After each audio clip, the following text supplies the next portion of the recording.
ñu ngi dellu si waat rek gannaaw bi ñu séqee jataay bi nga xamante ni jataayu liggéey la jëm ci wàccaayu gàmmu Tiwaawan ñu yëkkati kàddu cant di ko yëkkati ci yéene kilifa sunu kilifa Cheikh Seydi Aboubacar Sy Mouhamadul Mansour xalif général des Tidianes mbooleem njabootu Seydil Hadj Malick yi mu yilif sunu wayjur sëriñ Papa Malick sëriñ Maodo Abdoul Aziz ak sëriñ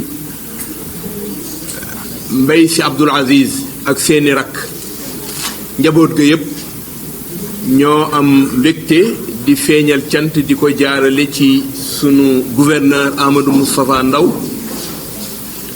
di ko jaarale ci moom mu wàcc ci kilifa yi mu séqal liggéey bi nga xamante ni ñu ngi ko jëmale ci gàmmu Tiwaawan wàccaayu gàmmu Tiwaawan jaajëfal leen ci engagement ak taxawaay yi nga xamante ni kenn ku ci ne wane nga ko diirug lël bi nu lël di waxtaane ndax nañu ko def joo gis nañu ko wax moo koy njëkk tabarakallahu ñu àndandoo di waxtaan lu jëm ci saytu bisu yonent bi sallallahu alayhi wa sallam bis boo xamante ni humanité bi yépp ñoo ko moom ndax yonent bi mooy rasulul alamin moom itam mooy sunu yaakaar li nu yaakaar ci leeru yàlla ci ëttam lañu ko taataane sunu maam Seydil Hadj Malick di ko fental ko bis bi nga xamante ni ci Sénégal àndandoo nañu di ko def mu dellu siwaat Sénégal yépp moom ko waaye surtout bu ñu nee Sénégal yépp moom ko kenn lañ ca namm tudd mu di président de la République Macky Sall nga xamante ni at mu jot dana joxe ndigal mu jaar ci ay ministère jaar ci ay chef de service moo xam yu réew mi moo xam yu dëkk yi moo xam yu pencu Tiwaawan ànd ko ak gouverneur ànd ko ak préfet ànd ko ak bépp bonne volonté boo xamante ni yaa ngi feeñal sa yéene ci biir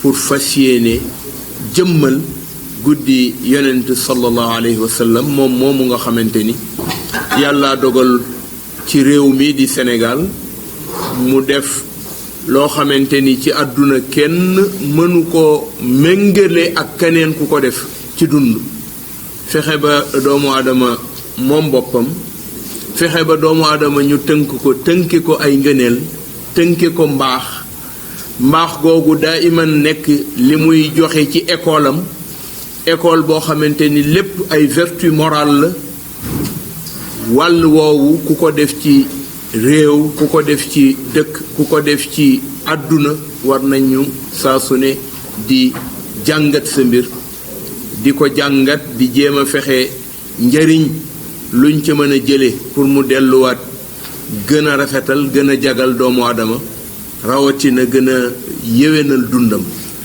defe naa kooku nga xamante ni moo ko defal di El Hadji Malick Sy di sunu maam di bàyyu diine di koo xamante ni mbiram yépp dafa nekkoon jàngale ak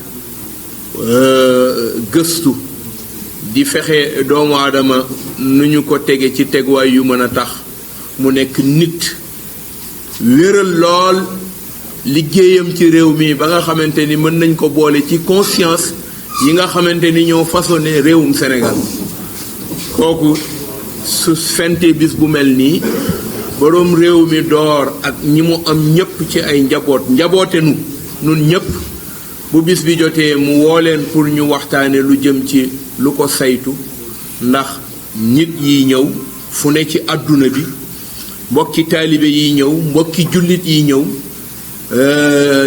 yàlla ñi mu am ci njaboot ñu ñu xam ak ñu ñu xamul di ñëw di ko fekke si yaakaar naa ni bis bu mel nii ku ko taxawal bala moo yegg si war ngaa waxtaane wàccaay wuy mën a tax ku ñëw mën ca gis boppam. Je pense que tey le CRD de Thiès gouverneur ak mbooleem chef de service yi loolu la ñu melal ci seen volonté ñuy ñaan nag chef de service yi li nu jël ci ay Pastef fii bi nu dooree ca suba ak léegi ñu sàkku rek ñu toppaatu ko ba yéwénal ko mu mujj nekk réalisation bu concrète loolu yaakaar naa ni dese na yeneen waaye dañ koy njëkke delluwaat woowaat képp koo xamante ni acteur nga ci biir liggéey bi nga ñëw jox ñu ci sa wàll contribuer ko positivement jox ko sunu wayjur Cheikh Seydi Aboubacar Sy Mouhamadul Mansour ndax ñun ñëpp moom la ñuy jàppale kon ñu ngi woo képp koo xamante ni mën nga mën ci réew mi moo xam bu mu mën a doon te mën a jariñ te doxal te mën a maye ku ñëw ci gàmmu gi mën cee gis sa bopp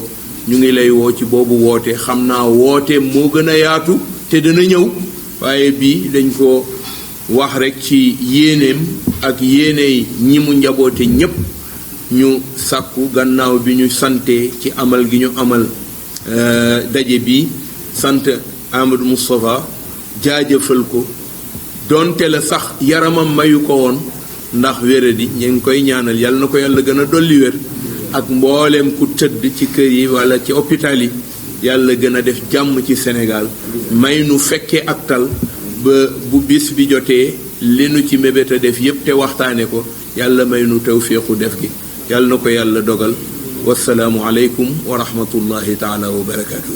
On salue les ziar à Serigne Ababacar Sy Mansour, khalife général des Tidianes, à ses frères et à tous les talibés, à tous les marabouts.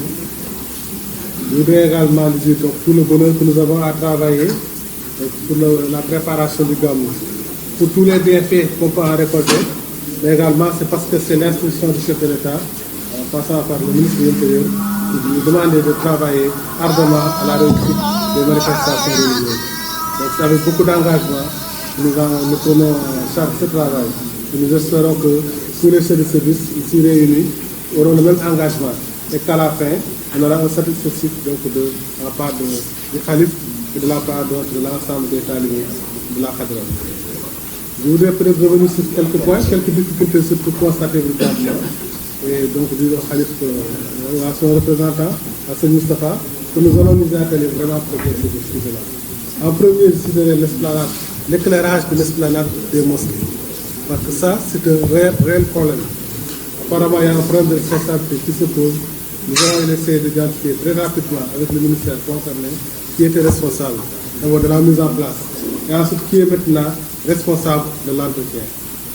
Sinon, on va essayer de retourner à un système plus classique, plus traditionnel.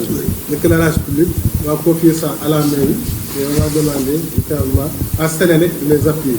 Et si nécessaire, il faut même changer le réseau pour revenir à un réseau donc, classique de Sénélec, on le fera.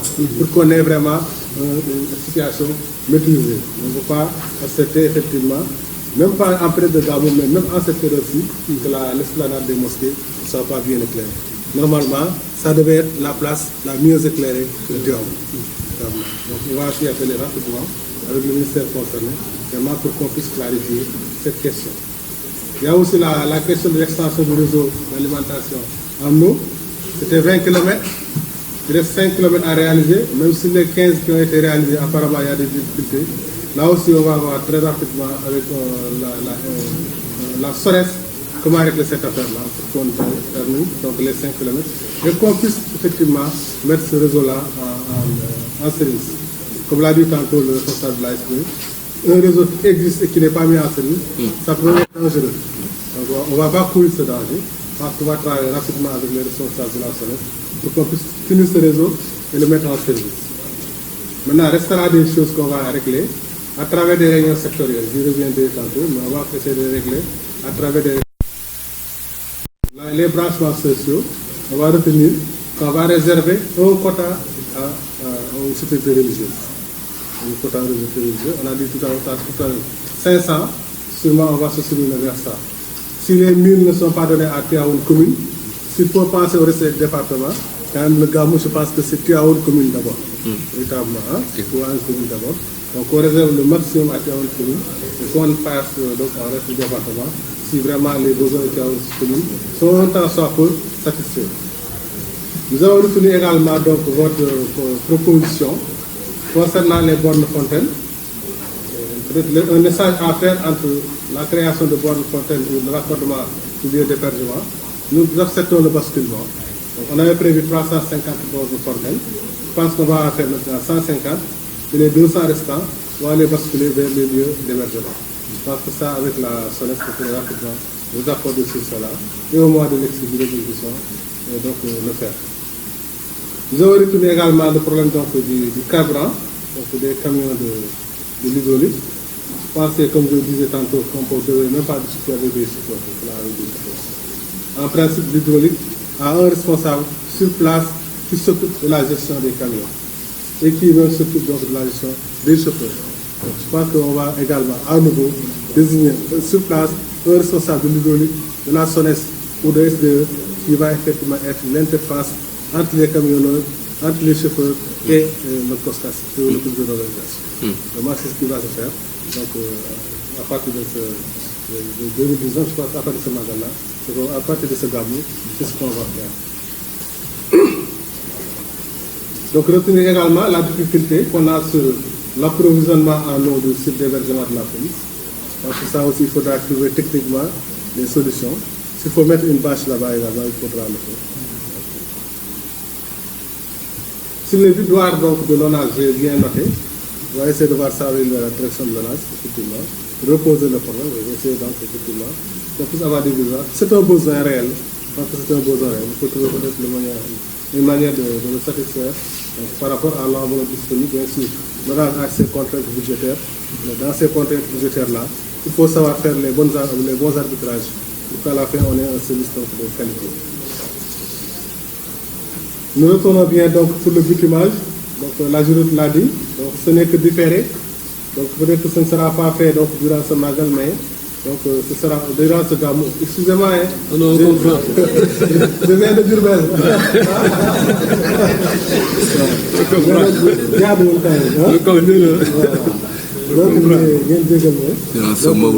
C'est le Mawlud véritablement. Donc par rapport à ce Mawlud, on ne va pas bitumer peut-être ces routes-là. Mais après le Mawlud, je pense qu'on va passer dans la ce sera fait donc, heureusement. C'est comme donc pour l'assainissement de l'esplanade des mosquées, je pense que le programme de l'assainissement va prendre ça en charge. C'est une bonne chose également. Je pense qu'on ne peut pas également faire un assainissement qui a honte et finir et dire qu'on n'a pas réalisé donc le centre-ville. Ça n'a pas beaucoup de sens. Je pense qu'ils vont prendre encore l'esplanade des mosquées et tout le quartier donc de mosquées. Maintenant, ce qui va continuer, le travail va continuer. On va essayer donc de continuer par des travaux, comme je disais tantôt, des rencontres sectorielles, que le préfet va s'en occuper si nécessaire personnellement. Il y a des rencontres entre le comité d'organisation et les secteurs. L'hydraulique, dans l'hydraulique, c'est SONES, c'est SDE, c'est le service de l'hydraulique même, mais qu'il y ait également des rencontres pour le secteur de l'électricité, pour le secteur de la santé, pour le secteur de la sécurité, et ainsi de suite. Dans chaque secteur, qu'il puisse y avoir des rencontres pour coordonner l'action qui va être menée. Je pense que c'est en ce moment-là qu'on pourra avoir un bon résultat. Ensuite, nous irons même, avant même la réunion nationale, on va essayer de tenir à l'interne, avec les secteurs qui interviennent directement dans le gamou, une réunion pour préparer la réunion nationale.